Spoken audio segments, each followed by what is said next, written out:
Welcome back. You're still watching Network Africa. Now, United Nations Security General Mr. Ban Ki-moon is nothing short of disappointed over the failure of South Sudan to meet the January 22nd deadline to create a transitional government of national unity. However, the Secretary General is still encouraging both parties to resolve their differences. The Secretary General is also encouraging the IGAD and African Union member states to seize the opportunity of the forthcoming AU summit to discuss the political deadlock which is hindering the formation of a transitional unity government.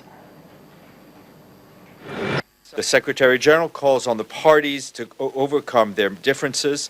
He encourages IGAD and the African Union member states to seize the opportunity of the forthcoming African Union summit to address the political impasse that the impending formation of the transitional government of national unity.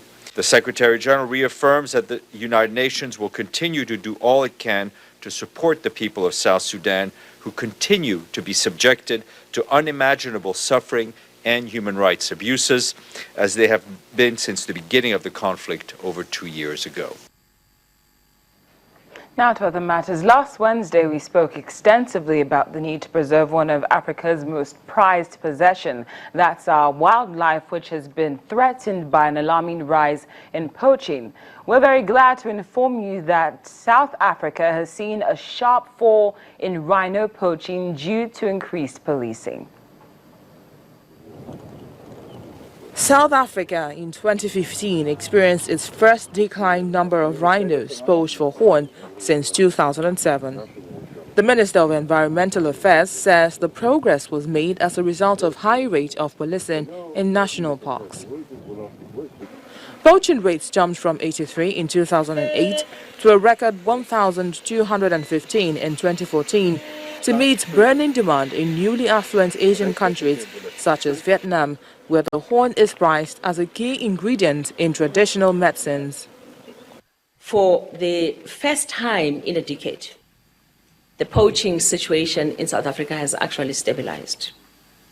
Considering that this is despite escalating poaching pressure and in the face of an increased and relentless rise of poaching activity into protected areas, this is very, very good news and offers great cause for optimism.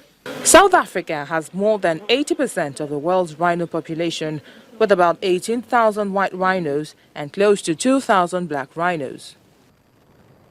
Justice Minister Michael Masutha said arrests for poaching increased to 317 from a revised 258 in 2014.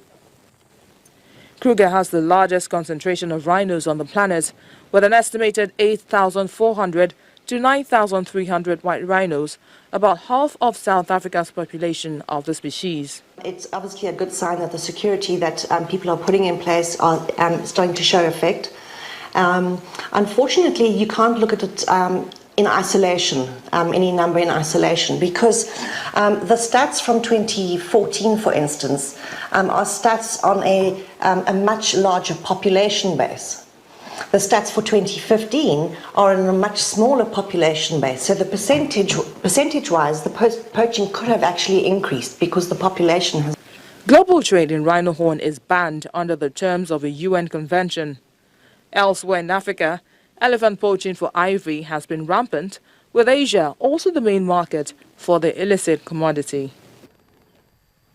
Well, still talking poaching, progress has also been made in Sri Lanka as well. A total of 359 elephant tusks were destroyed there just this morning after paying tribute with a Buddhist ceremony for the wild animals who lost their lives for those tusks.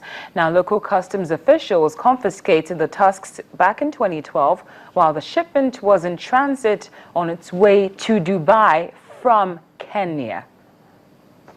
The event is the first such destruction of confiscated ivory in South Asia, and it is the first time that such an event has included a religious ceremony in honor of the elephants that were killed, which has made today's event truly unique and a remarkable event.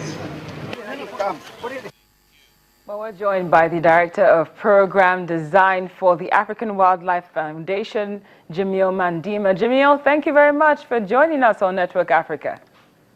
My pleasure. Thank you for having me again. It's a pleasure. Now, this is certainly good news, considering where you are at the moment.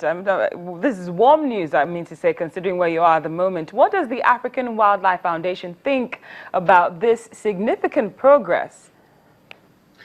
Well, as an organization, we certainly are motivated, and I think this is very useful motivation and evidence that if we all combine our efforts and invest in law enforcement and ensure that there's 100% government buy-in as the South African government has done, we can win the battle.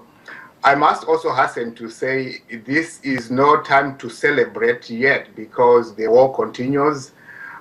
We have lost a lot of rhinos, and the perpetrators of this crime are determined to continue because it's a very lucrative business. So African Wildlife Foundation is encouraged, is happy about this development, but we realize we need to ramp up our efforts, continue to work with the diversity of our partners to strengthen the boots on the ground and the policing and the prosecution of those that commit this crime. Now, you're very right that this is not a time to necessarily dwell on celebration. So based on that, do we need to see more investment in policing, seeing how effective it's been in South Africa? There's no doubt about that. We believe that for us to be able to be effective on the ground, we need to continue reinforcing the rangers, the scouts, in the protected areas, in the intensive protection zones, to maintain round-the-clock surveillance and patrols. And this needs to continue to be backed up by aerial surveillance and ensure that they are well equipped by the best of equipment, which means using all kinds of cameras, night goggles, and make sure that they are well equipped and supplied with what they need. So we cannot lie on our laurels. We need to also to backstop what they are doing with attack dogs and tracker dogs and have aerial surveillance helicopters, and that's what African Wildlife Foundation is doing. And in addition to that, we need to get to the tier of ensuring that anybody who is arrested gets punitive sentences, because that sends a very clear message that once you commit this crime, you are not just going to be able to get away by paying a menial fine. That's true. Now, Mr. Mandima, you did mention why it's imperative to equip these rangers adequately. But what other areas do we need to see a significant boost in order to continue to prevent poaching? And when I say other areas, I'm talking about investing in equipment, maybe like drones, etc. That's my question to you. So a couple of things. Yes, we need to be sure that the rangers are well equipped by the right firepower. But we are also ensuring the use of cameras that are very advanced to be able to help them see, using camera traps and then using surveillance. We use drones that are really cutting-edge technology.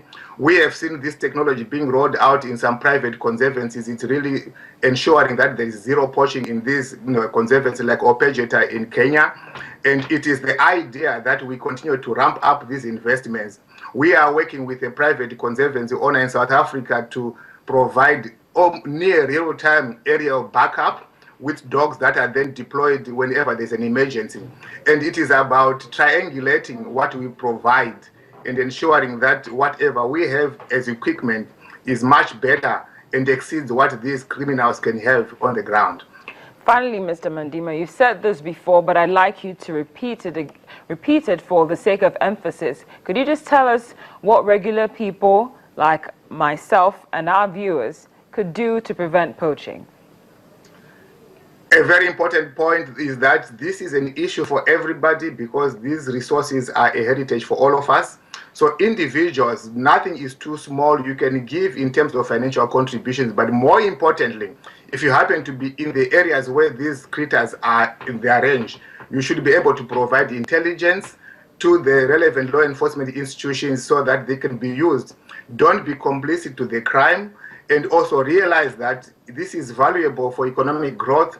So it is in our interest to voice our issues, to be able to tell the next person who may not be aware when they buy, and above all, do not buy any illegal wildlife product. Rhino horn ivory is illegal. It is not allowed. So do not contribute to the business. Mr. Mandima, thank you so much for speaking with us again on Network Africa. We appreciate your time. My pleasure. Thank you so much. Mr. Jamil Mandima is the Director of Program Design for the African Wildlife Foundation, speaking with us from Washington, D.C. Still to come on Network Africa. Parliament of Ghana returns from recess today to consider 26 bills which have been tabled for presentation.